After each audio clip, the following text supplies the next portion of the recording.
Tentang perkembangan kasus Saka Tatal sendiri, Bang. Perkembangan. Perkembangan kasus Tata sendiri kita masih belum ada perkembangan apa-apa. Artinya bahwa kita tetap fokus kepada upaya peninjauan kembali yang sedang kita persiapkan. Sementara ini novum-novum apa yang akan kita pakai masih diskusi, masih mencari novum-novumnya dan pendapat-pendapat ahli. Oke, Bang, kemarin juga sempat rame ada konflik intern nih antara Bu Titin dengan tim Abang nih sebagai kuasa hukum Saka Tatal. Nah, Bu Titin lebih memilih Sudirman ternyata dibanding Saka Tatal. Seperti apa mungkin, Bang? Begini, Bu Titin itu dia berada di dalam dua kuasa. Pertama adalah kuasanya Sudirman, yang kedua adalah kuasanya Saka. Nah, ketika kita menerima kuasa, kita berdiskusi, makin hari makin banyak teman-teman pengacara yang mau bergabung di dalam Saka. Sampai hari ini berapa jumlahnya juga makin terus bertambah. Akhirnya pendapatnya juga masing-masing kan semakin berbeda-beda. Nah, ketika kita meminta keterangan dari Saka Tatal bahwa apa sih yang mengakibatkan Saka Tatal ini masuk penjara, artinya menjadi tersangka. Lalu Saka Tatal bilang, dari keterangan Sudirman lah yang ngomong bahwa dia terlibat pada malam itu. Nah, sementara yang memberatkan adalah Saka Tatal, adalah Sudirman, di mana Bu Titin adalah sebagai pengacara Sudirman. Takutnya di sini adalah conflict of interest. Artinya, ya kan, kalau dua-duanya dipegang Bu Titin bagaimana? Gitu loh. Nah, pendapat teman-teman tuh seperti itu. Yang namanya kan perbedaan akhirnya jadi rancu lah malam itu. Ya kan, begini ya kan, Farhat ya kan yang mau laporkan si Sudirman, Bu Titin keberatan. Ya, pendapat itu akhirnya meledak lah malam itu. Sampai Bu Titin bilang, kalau begitu kan saya memilih menjadi kuasa Sudirman. Kenapa dia memilih kuasa Sudirman? Karena Sudirman ini idiot menurut Bu Titin. Dia tidak bersalah dan harus dibela. Dan Sudirmanan masih ada di dalam. Sementara Saka kan sudah berada di luar. Nah, itulah pertimbangannya ya. Kita saling menghargai aja. Tapi kemarin saya coba berkomunikasi di dalam grup, karena Bu Titin keluar dari grup. Saya coba bangun komunikasi dengan Bu Titin, saya bangun komunikasi dengan Mas Farhat, teman-teman yang lain juga mendukung. Akhirnya ada titik temu, gitu loh. Titik temunya bahwa Bu Titin juga tidak keluar dari kuasanya Saka, karena dari awal Bu Titin yang memegang kasus Saka. Jadi kita perlu nih cerita kronologisnya seperti apa, lalu ya kan saksi-saksinya dulu tuh bagaimana, berkas acaranya itu bagaimana. Lah kita tuh butuh Bu Titin. Nah, makanya kita bilang, cobalah berdamai antara Mas Farhat dengan Bu Titin. Alhamdulillah kemarin kita pertemukan di daerah Menteng. Dia sudah berdamai dan Bu Titin sekarang sudah masuk di dalam grup kita lagi. Berarti selama ini yang dikabarkan tidak ada keselisihan gitu ya, Bang ya? Ya, awalnya ada lah ya, biasalah kalau pengacara banyak kumpul kan saling mengeluarkan pendapat. Ya kan, sana pendapatnya begini, sini pendapatnya begini, terjadi gesekan, terjadi saling keras-kerasan ya biasalah. Tapi kan prinsipnya satu ya kan, fokus kita adalah bagaimana upaya PK Saka. Dan Bu Titin juga fokusnya bagaimana upaya PK Sudirman. Ya udah, fokusnya itu aja gitu. Terus kemarin juga Abang sudah melaporkan nih para saksi-saksi yang diduga memberikan keterangan palsu.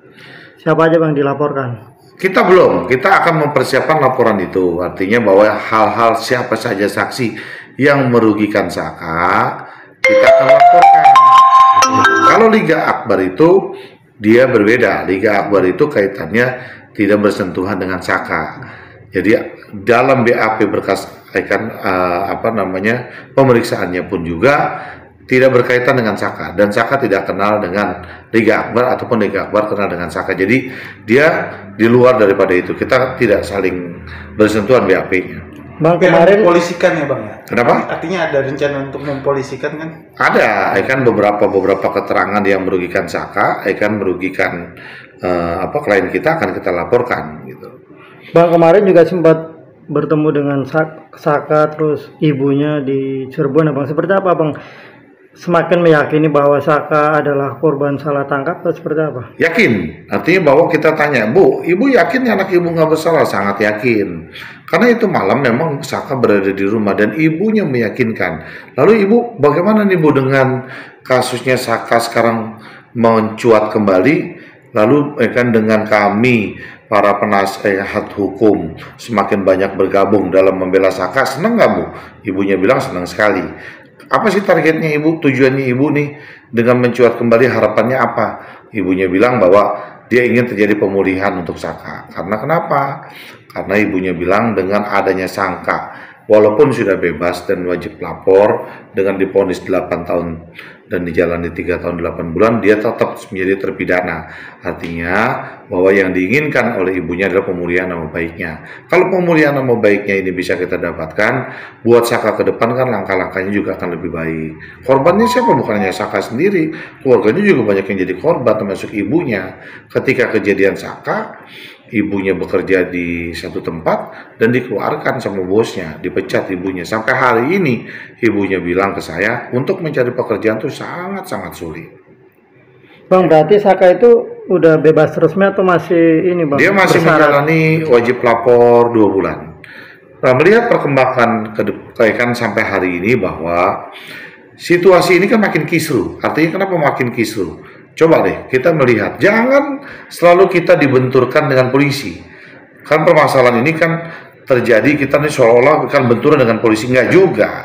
Bahwa sistem peradilan kita juga banyak yang nggak beres. Kita melihat daripada berkas-berkas yang ada, yang pasti bahwa polisi itu ketika mau berangkatkan Saka, dia tuh cantumkan pasal 351 dengan Undang-Undang Perlindungan Anak. Artinya bahwa polisi tidak memberangkatkan pada 340, yaitu adalah pembunuhan berencana. Cuman peradilan kita memutuskan Saka dengan pembunuhan berencana. Satu contoh begini, misalkan di dalam banding itu Bu Titin pada tanggal 26 Oktober dia memberikan satu memori banding. Kan pertama jaksa banding, lalu Bu Titin juga mengatakan banding, lalu jaksa memberikan memori banding, Bu Titin akan memberikan juga memori banding dan kontra memori.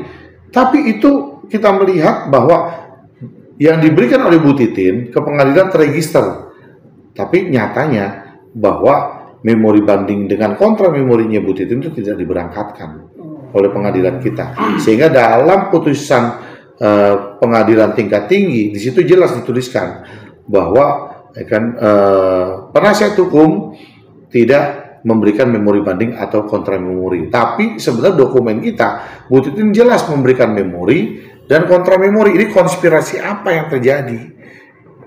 Kita nggak ngerti konspirasi apa yang terjadi. Oke lah, kan karena kemarin yang seperti diutarakan oleh Saka bahwa terjadi unsur penekanan, unsur ini dari pihak kepolisian, tapi jelas dari bahwa itu sudah berangkat. Nah, di dalam sistem peradilan kita sendiri aja nyatanya seperti itu. Tapi dari peradilan sendiri ada pernyataan bahwa Saka mengiyakan nggak Bang dalam sidang itu Bang, bahwa memutuskan gitu. Artinya dia gini loh, saya sepakat artinya bahwa landasan dasar kita adalah BAP. Cuman kan majelis juga bisa mengesampingkan BAP dengan melihat fakta-fakta daripada pengadilan itu sendiri. Pada saat sidangnya itu seperti apa? Coba deh dikesampingkan. Nah, Saka juga udah mengatakan bahwa malam itu dia nggak ada di tempat. Dia nggak berada di tempat. Bahkan dia bilang ada saksi pun juga, si Irfan, motornya rusak, dia antar ke bengkel. Jam berapa gitu ke bengkel, terus di tengah jalan dia di flyover, dia lihat ada polisi, dia balik belok kanan karena dia nggak pakai helm, dia lewat jalan-jalan kampung. Hakimnya katanya Saka malah marah, hakimnya bilang mana ada katanya kan bengkel malam-malam. Ya padahal kita tahu kan bengkel di kampung kan sesama teman mereka bisa saling teleponan, motor gua rusak, gua ke bengkel lu. Nah bengkel yang punya bengkel pun juga bersaksi bahwa Saka itu malam ada di sana. Terus Sadikun, terus Jaka, ada 8 orang lah dari sana. Dan itu sudah diutarakan semuanya. Cuman putusannya tetap disangkakan sebagai pembunuhan berencana.